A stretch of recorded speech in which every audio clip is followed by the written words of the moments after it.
பிஸ்மில்லாஹிர்ரஹ்மானிர்ரஹீம். அஸ்ஸலாமு அலைக்கும். வணக்கம். இன்று எங்களுடைய தொழிற்சங்கம் ஒவ்வொரு வருடமும் வருட நாங்கள் மேதின 1ஆம் தேதியில் மேதின கூட்டத்துடன் பத்திரிகையாளர் மாநாடும் செய்து வருவது வழக்கம். அந்த வகையில் நாங்கள் இன்றைய மேதின கூட்டத்தையும் மாநாட்டையும் இன்று நடத்துகின்றோம். எங்களுடைய தொழிற்சங்கமானது தொழில் ரீதியாக தகுதி வாய்ந்த இலங்கை உயர் தேசிய கணக்கியல் டிப்ளமா பட்டதாரிகளின் தொழிற்சங்கமாகும். இது பதிவு செய்யப்பட்டது 2003ஆம் ஆண்டு. எங்களுடைய பிரதான நோக்கங்கள் சிலவற்றை நிறைவேற்றும் முகமாக நாங்கள் நாடாளவை ரீதியிலேயே ஓலைலன் ரீதியாக அங்கத்துவம் கொண்ட ஒரு அமைப்பாக இருக்கின்றோம். எங்களுடைய அங்கத்தவர்கள் உயர் தேசிய கணக்கியல் டிப்ளமா பட்டத்தை பூர்த்தி செய்துள்ள பட்டதாரிகளை நாங்கள் உள்வாங்குவோம். அந்த அடிப்படையிலே அண்மை காலமாக அரசாங்கம் சில நியமனங்கள் வழங்காமல் இருப்பதன் காரணமாக எங்களுடைய அமைப்பிலே அங்கத்துவம் பெறாத வகையிலும் 5000த்துக்கு மேற்பட்ட அங்கத்தவர்கள் வெளியிலே இருந்து கொண்டிருக்கிறார்கள். இன்ஷா அல்லாஹ் நியமனம் கிடைத்ததும் அவர்கள் எங்களுடன் இணைந்து கொள்வார்கள். மேலும் நாங்கள் அகில ரீதியிலே இதனை மேலும் வலுப்படுத்த இருக்கின்றோம். அந்த வகையிலே நாங்கள் பல கோரிக்கைகளை முன்வைத்திருக்கின்றோம். அந்த கோரிக்கைகளை எங்களுடைய செயலாளர் முபாரக் அவர்கள் உங்கள் முன் சமர்ப்பிப்பார் என்று தெரிவித்துக் கொள்கின்றேன். இலங்கை உயர் தேசிய கணக்கியல் டிப்ளமா பட்டதாரிகளின் தொழிற்சங்கத்தின் கூட்டம், அத்துடன் பத்திரிகையாளர் மாநாடு வருடத்துக்கு வருடம் நாங்கள் நடத்தி வருவது வழக்கம். இந்த தொழிற்சங்கம் தொழிலாளர்களின் பட்டதாரிகளின் நிலைமை தொடர்பாக தொடர்ந்தும் ஆராய்ந்து வருகின்றது. அதில் இந்த தொழிற்சங்கத்துக்கு தலைவராக ஓராயிலின் ரீதியாக எங்களுடைய நசாசர் இருக்கின்றார்கள். அதே போன்று ஓராயிலின் ரீதியாக நான் பொதுச் செயலாளராக இருக்கின்றேன். இந்த பட்டதாரிகளாகிய நாங்கள் சில கோரிக்கைகளை முன்வைத்திருக்கின்றோம். எச்சந்திய பட்டதாரிகளும் ஏனைய பட்டதாரிகளும் இந்த நாட்டில் எவ்வளவோ விடயங்களை தங்களுடைய வாழ்நாளில் இந்த கஷ்டங்களுக்கு மத்தியில் நிறைவேற்றி வருகின்றார்கள். அப்படி இருக்கின்ற சந்தர்ப்பத்தில் எங்களுடைய அரசாங்கம் என்றும் இல்லாத அளவு அடிப்படை சம்பளத்தை அதிகரித்து தந்தமைக்காக எங்களுடைய அதிஉத்தம ஜனாதிபதி அவர்களுக்கும் இன்றைய அரசாங்கத்துக்கும் நாங்கள் நன்றிகளை தெரிவித்துக் கொள்கின்றோம். நாங்கள் நீண்ட காலமாக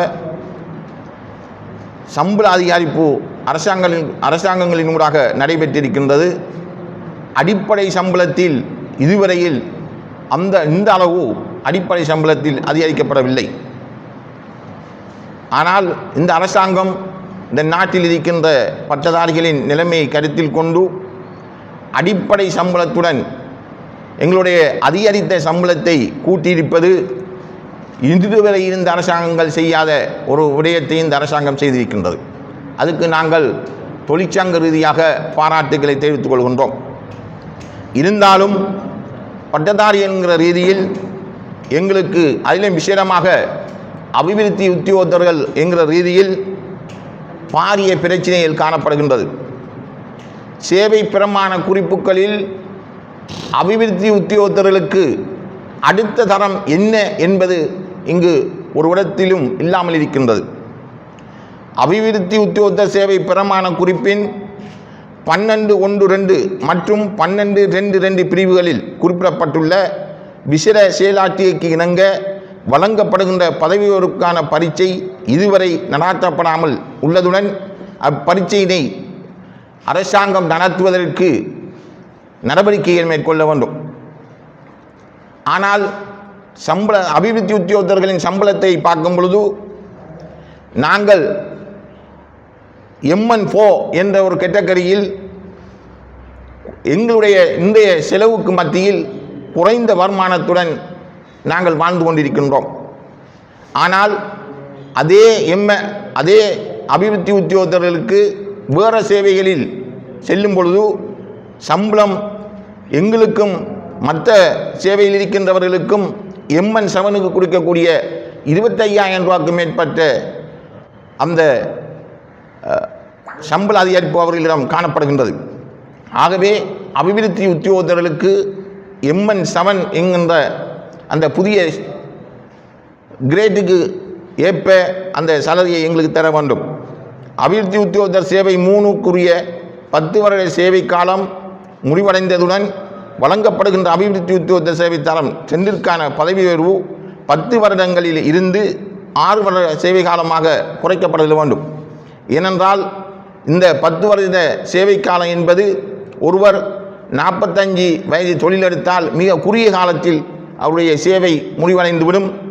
அதற்கு பிறகு அவர் எந்த ப்ரமோஷனை எடுப்பது என்பது கேள்விக்குறியாகும். அடுத்தது அபிவிருத்தி உத்தியோகத்தர் தர சேவை 2க்குரிய 10 வருட சேவை காலம் முடிவடைந்ததுடன் வழங்கப்படுகின்ற அபிவிருத்தி உத்தியோகத்தர் சேவை தரம் 1ற்கான பதவி உயர்வு 10 வருடங்களிலிருந்து 6 வருட சேவை காலமாக குறைக்கப்பட வேண்டும். 5வது அபிவிருத்தி உத்தியோகத்தர சேவை தரம் 1ற்கான பதவி உயர்வின் பின்னர் வரையறுக்கப்பட்ட அடிப்படை திறமையோட்டத்தின் அடிப்படையில் அபிவிருத்தி உத்தியோகத்தர சேவை விசேட தரத்திற்கு தெரிவு செய்து SL1 2025 சம்பள அளவு திட்டம் வழங்கப்பட வேண்டும். அத்துடன் துறை ரீதியாக உரிய பதவி வழங்கப்பட வேண்டும். ஏனென்றால் பொதுவாக higher national diploma in accountants என்கின்ற நாங்கள் அந்த பட்டதாரிகள் இருக்கின்றோம். அவர்களுக்கு உதவி கணக்காளர்கள் அல்லது நிர்வாக சம்பந்தப்பட்ட உத்தியோகத்தர்கள் பதவி கொடுக்கலாம். இதுவரையில் அதற்கான திட்டங்களை வருகின்ற அரசாங்கங்கள் வகுக்கவில்லை என்பது கவலையான ஒரு விடயமாகும். 6வது பொது நிறுவன சுற்றறிக்கை 4690 3க்கு இணங்க பட்டதாரிகளுக்கு தொழில் வழங்கும் மற்றும் பதவி உயர்வு வழங்கும் பொழுது உயர்தேசிய கணக்கியல் டிப்ளமா பட்டமும் ஏனைய பட்டங்களுக்கு சமனான பட்டமாக கருதப்பட்டு அவர்களுக்கும் அதுக்குரிய வாய்ப்புகள் வழங்கப்பட வேண்டும். 7வது பொது நிர்வாக சுற்றறிக்கை 14/2022 அமைவாக சேவை மூப்பு மற்றும் ஓய்வூதியத்திற்கு பாதிப்பில்லாத வகையில் அரச உத்தியோகத்தர்களுக்கு சம்பளமற்ற உள்நாட்டு அல்லது வெளிநாட்டில் கழிப்பதற்கான லீவினை வழங்குவதற்கு மீள நடவடிக்கை மேற்கொள்ளப்பட வேண்டும். பொது நிர்வாக சுற்றறிக்கை 14/2022 3 இரத்து செய்யப்பட வேண்டும். குறிப்பாக எமது நாட்டில் இருக்கின்ற வெளிநாட்டுக்கு சென்று தமது பட்டப்படிப்புக்கேற்ப தொழில் பெறக்கூடிய அபிவிருத்தி உத்தியோகத்தர்களுக்கு இந்த வாய்ப்பை வழங்கினால் மிகவும் பொருத்தமாக அமையும். 8வது அகில இலங்கை சேவைகளுக்காக ஆட்சேர்ப்பு செய்யும் பொழுது வரையறுக்கப்பட்ட அடிப்படையில் 50% சேர்த்துக்கொள்ளப்பட வேண்டும். ஏனென்றால் இந்த நியமனங்கள் வழங்கப்படும் போது பரீட்சையில் அப்பதான் பட்டத்தை முடித்து பரீட்சையில் எழுகின்றவர்கள் உயர் பதவிகளுக்கு வரும்பொழுது அவர்கள் அந்த சேவை மூப்பு அனுபவம் இல்லாத காரணத்தினால் பல குளறுபடிகள் ஏற்பட்டிருப்பதை நாங்கள் அறிவோம்.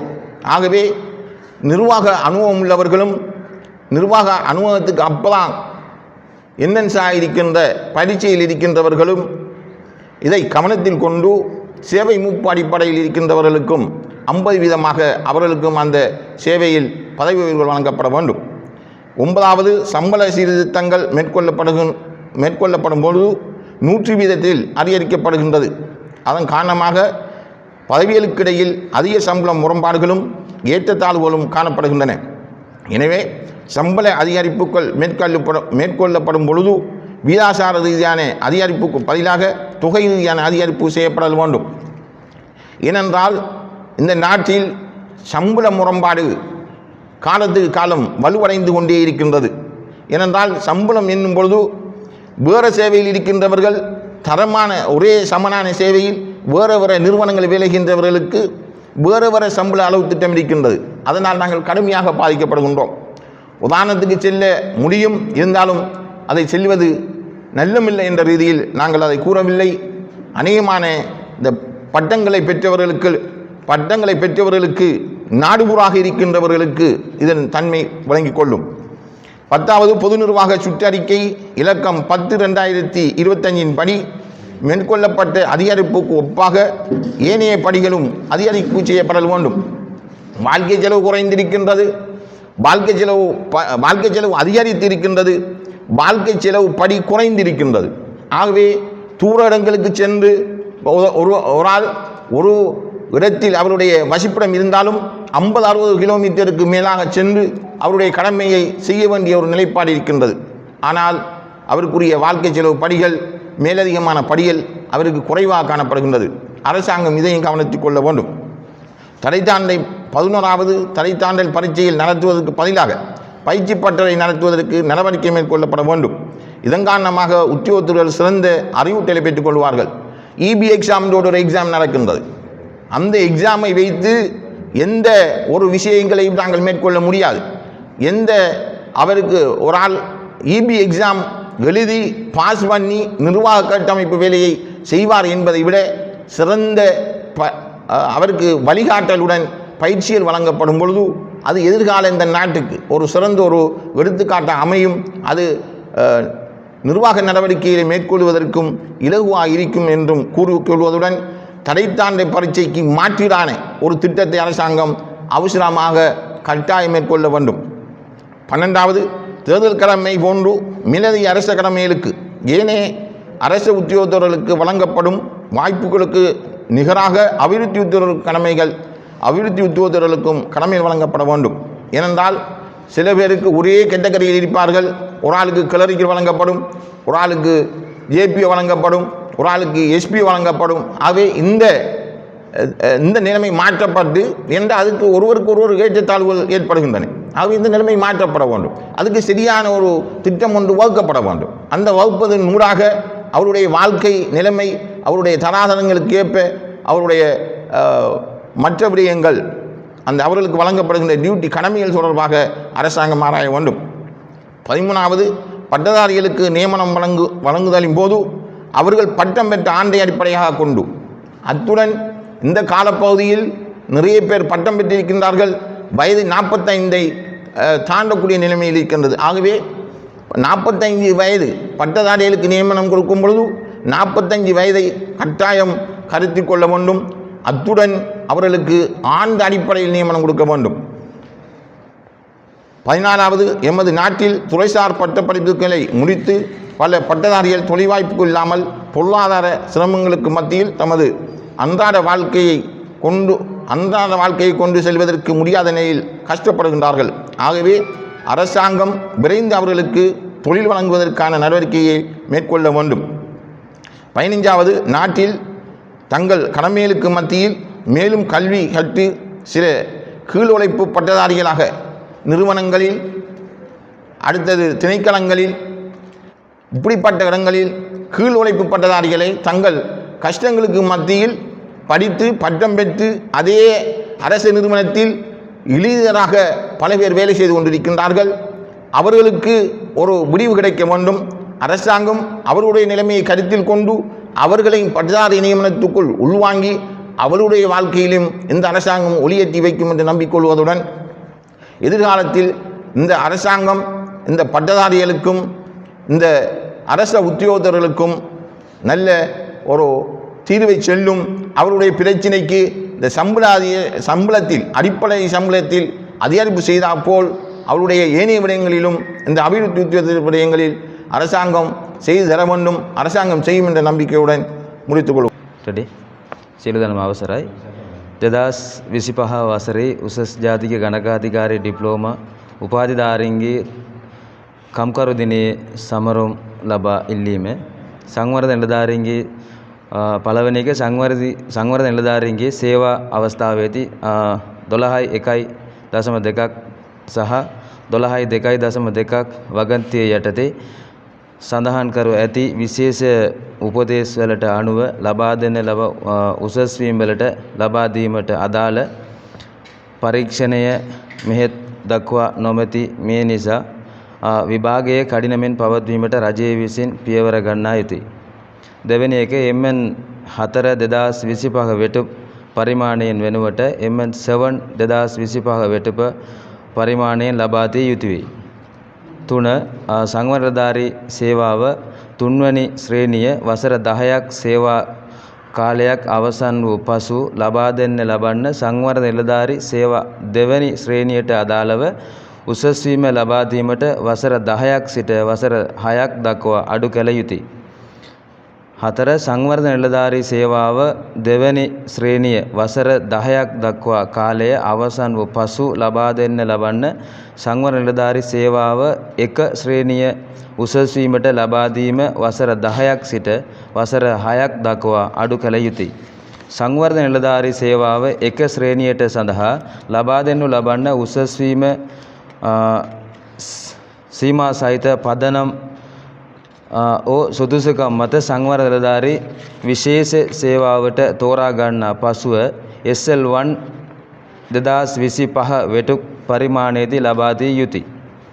6 රජයේ චක්‍ර ලේඛනයේ 46/90 වගන්තිය 3ක් අනුව උපාධිධාරීන්ට රැකියා ලබා දීමට සහ උසස් වීම ලබා දීමේදී උසස් ජාතික ගණකාධිකාරී ඩිප්ලෝමාධාරීන්ගේ සොයු උපාධියට සමාන අයුරින් සැලකිය යුතුය. රජයේ චක්‍ර ලේඛනයේ 14/2022 අනුව ජ්‍යෙෂ්ඨාන හා විශ්‍රාම වෙටුපක් සහතික ඇති නොවන ආකාරයට රජයේ සේවාවත්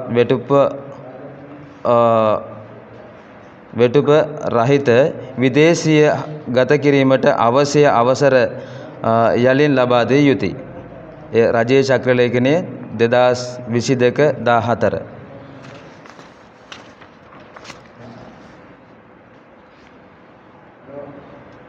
සමස්ත ලංකාවේ සේවාවන් සඳහා පෞද්ගලික බදවා ගැනීමට සමාජිකයන් පදනම් යටතේ 50% බදවා ගැනීම යුතුය.